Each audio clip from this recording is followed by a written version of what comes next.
এটা খুবই কষ্টদায়ক শহীদ পরিবারদের সাথে দাঁড়িয়ে কথা বলা। আমরা জুলাই গণ অভ্যুত্থানের 1 বছর পার করতেছি,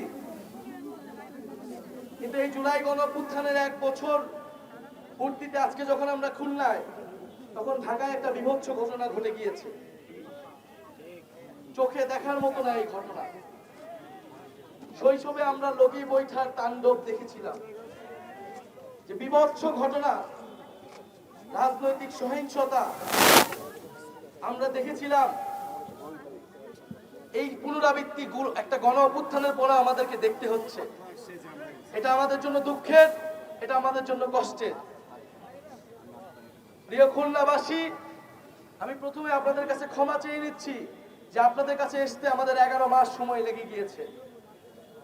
আপনারা যে বাঘের গর্জন আমাদেরকে শোনাচ্ছেন, গণ অভ্যুত্থানের মধ্যে যে প্রতিরোধ আপনারা তৈরি করেছিলেন, আমরা আপনাদেরকে সেই সশস্ত্র সালাম এবং শ্রদ্ধা জানাচ্ছি। প্রিয় খুলনাবাসী, জাতীয় নাগরিক পার্টি এবং অভ্যুত্থানের নেতৃবৃন্দ আপনাদেরকে সবকিছুই বলেছেন। বাংলাদেশের বর্তমান সংকট, জাতীয় নাগরিক পার্টি এবং আমাদের পরিকল্পনা এবং সামনের লড়াইটা আসলে কি হতে যাচ্ছে। প্রিয় খুলনাবাসী, গণ অভ্যুত্থানের পরে আমরা বলেছিলাম যে এই ফ্যাসিবাদী ব্যবস্থা, যেই ব্যবস্থা মাফিয়া তৈরি করে, যেই ব্যবস্থা সন্ত্রাসীদের তৈরি করে, যেই ব্যবস্থা জনগণের বিরুদ্ধে দাঁড়ায়, যেই ব্যবস্থা পুলিশ বাহিনীকে খুনি বাহিনীতে রূপান্তর করে, সেই ব্যবস্থার বিলোপ ঘটাতে হবে। সেই ব্যবস্থার পতন ঘটিয়ে নতুন গণতান্ত্রিক ব্যবস্থা তৈরি করতে হবে। কিন্তু নানাভাবে 5ই আগস্ট থেকে ষড়যন্ত্র হয়েছে এই ছাত্র নেতৃত্বের বিরুদ্ধে। আমরা দেখেছিলাম 5ই আগস্ট কারা ক্যান্টনমেন্ট গিয়েছিল, অভ্যুত্থানের নেতৃবৃন্দদের বাদ দিয়ে সরকার গঠনের পরিকল্পনা করেছিল। এই ছাত্র নেতৃত্ব অনেক চেষ্টা করেছে এই সরকারকে এই সময়ের রাজনীতিকে গণ অভ্যুত্থানের দিকে আনতে, কিন্তু নানা পক্ষ যারা ফ্যাসিবাদ বিরোধী আন্দোলনে আমাদের সাথে থাকলো, নতুন বন্দোবস্ত প্রতিষ্ঠার আন্দোলনে আমাদের সাথে নাই। তারা পুরনো বন্দোবস্তের পক্ষে আছে। পুরনো বন্দোবস্ত টিকিয়ে রাখার জন্য তারা সবকিছুই করে যাচ্ছে।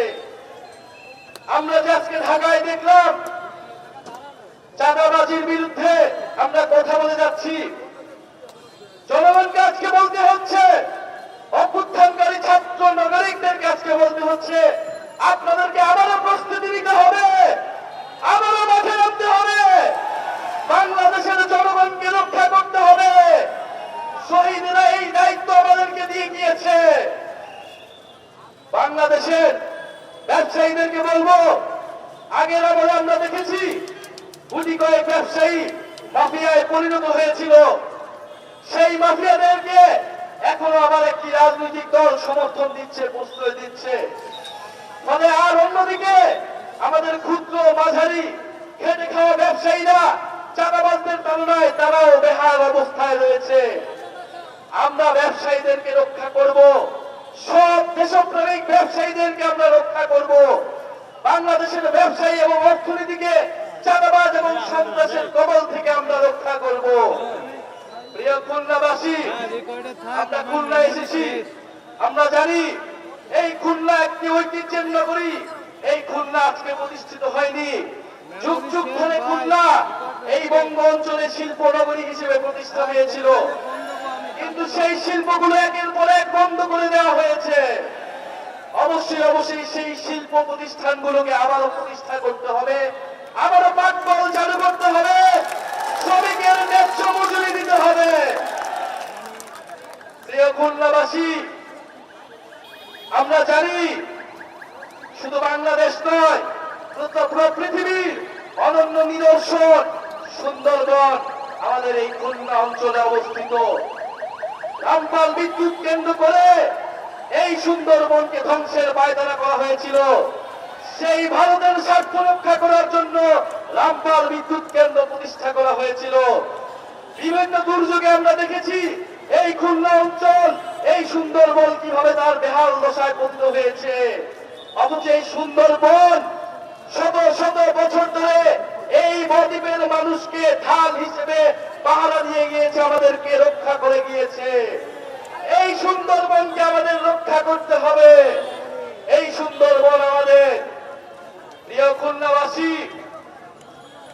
আমরা বলতে চাই গণ অভ্যুত্থান অসমাপ্ত রয়ে গিয়েছে। আমরা বলেছি জুলাই গণ অভ্যুত্থান কোনো শেষ ছিল না, কোনো সমাপ্তি ছিল না। জুলাই গণ অভ্যুত্থান ছিল নতুন বাংলাদেশের শুরু। ছাত্র তরুণদের, শ্রমিকের আন্দোলনের শুরু। সেই আন্দোলন আমাদেরকে চলমান রাখতে হবে। আমরা বলে দিতে চাই নতুন বন্দোবস্ত প্রতিষ্ঠায়, গণতন্ত্র, মানবাধিকার এবং ইনসাফ প্রতিষ্ঠায় জাতীয় নাগরিক পার্টি গণ অভ্যুত্থানের সকল ছাত্র তরুণ এখনো মাঠে রয়েছে। আপনারা যতই চেষ্টা করুন, যতই ষড়যন্ত্র করুন, আমাদেরকে মাঠ থেকে সরাতে পারবেন না। জনগণের পক্ষে আমরা মাঠে থাকবো ইনশাআল্লাহ। প্রিয় সংগ্রামী বন্ধুগণ, শহীদ পরিবারদের পাশে দাঁড়িয়ে রয়েছি, আহত যোদ্ধাদের সাথে দাঁড়িয়ে রয়েছি। এই শহীদ পরিবাররা নতুন বাংলাদেশে কোন চাঁদাবাজি সংস্কৃতি দেখতে চায়নি। এই শহীদেরা সন্ত্রাসীদের জন্য, চাঁদাবাজির অভয়ারণ্যের জন্য জীবন দেয়নি। আমরা বলেছিলাম আমরা নতুন স্বাধীনতা পেয়েছি, আমরা দ্বিতীয় স্বাধীনতা পেয়েছি। আর তারা ভেবেছিল তারা লুটপাটের স্বাধীনতা পেয়েছে, চাঁদাবাজের স্বাধীনতা পেয়েছে। যদি ভেবে থাকেন লুটপাটের স্বাধীনতা পেয়েছেন, খুবই ভুল ভাবছেন। ফ্যাসিস্টদের বিরুদ্ধে জনগণ যেভাবে রাজপথে নেমেছিল, চাঁদাবাজ ও সন্ত্রাসীদের বিরুদ্ধে একইভাবে রাজপথে নামতে হবে। আপনারা প্রস্তুত হন। আমরা খুলনাবাসীকে বলছি প্রস্তুত হন। আমরা ঢাকায় আসছি, ৩রা আগস্ট এই সব কিছুর জবাব দেওয়া হবে।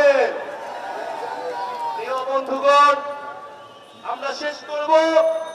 শেষ করার আগে এই খুলনা অঞ্চলে খুলনা বিশ্ববিদ্যালয়, KUET, BL college, city college সহ প্রাইভেট বিশ্ববিদ্যালয় সহ সকল শিক্ষা প্রতিষ্ঠানে যারা আন্দোলন করেছিলেন তাদেরকে সশস্ত্র সালাম।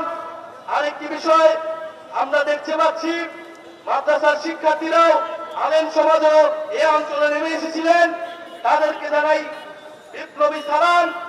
আমরা দেখছি যে এই খুলনা অঞ্চলের গুরুত্বপূর্ণ শিক্ষা প্রতিষ্ঠান কুয়েট দীর্ঘ সময় ধরে বন্ধ হয়ে রয়েছে। শিক্ষার্থীরা ভিসির বিরুদ্ধে নেমেছে, শিক্ষকরা, ভিসিরা নিজেদের মধ্যে অন্তর্বন্ধনের কারণে একটা শিক্ষা প্রতিষ্ঠান বন্ধ করে রেখেছে। আমরা দাবি জানাচ্ছি, খুলনা এলাকার মানুষ, আপনাদের এলাকার শিক্ষা প্রতিষ্ঠান যদি কারো অন্তর্বন্ধনের কারণে বন্ধ থাকে, আপনারা এটা মেনে নেবেন না। প্রিয় সংগ্রামী বন্ধুগণ, যারা আজকের এই পথসভা, আজকের এই পদযাত্রা সফল করতে অক্লান্ত পরিশ্রম করেছেন, জাতীয় নাগরিক পার্টির কেন্দ্রীয় এবং স্থানীয় নেতৃবৃন্দ, জাতীয় যুব শক্তির নেতৃবৃন্দ, শ্রমিক ঐক্য এবং বিপ্লবী বৈষম্য বিরোধী ছাত্র আন্দোলন সহ সাধারণ ছাত্র সমাজ সকলকে জানাই আন্তরিক ধন্যবাদ এবং কৃতজ্ঞতা। আগামী ৩রা আগস্ট ঢাকায় দেখা হবে, বিপ্লবের ইস্তিহার পাঠ করা হবে, জনগণের মুক্তির ইস্তিহার পাঠ করা হবে। খুলনা থেকে সবাইকে আমরা আমন্ত্রণ জানাচ্ছি। যাওয়ার আগে আমরা স্লোগানে আজকের পথসভা শেষ করব, বিদায় নিব। কিন্তু আজকে আমরা বিদায় নিচ্ছি না সম্পূর্ণভাবে। দেখা হবে রাজপথে, বিপ্লবের পথে, স্লোগানের সাথে সাথে। স্লোগান হবে ক্ষমতা জনতা, ইয়া প্রশ্ন সংগ্রাম, দালালি না রাজপথ, গোলামি না জাতি, এই দিল্লি না ঢাকা, পিন্ডি না ঢাকা, দিল্লি না খুলনা, অ্যাকশন টু অ্যাকশন, এই খুলনার অ্যাকশন, এই চাঁদাবাজের বিরুদ্ধে, এই সন্ত্রাসীদের বিরুদ্ধে, এই দখলদারের বিরুদ্ধে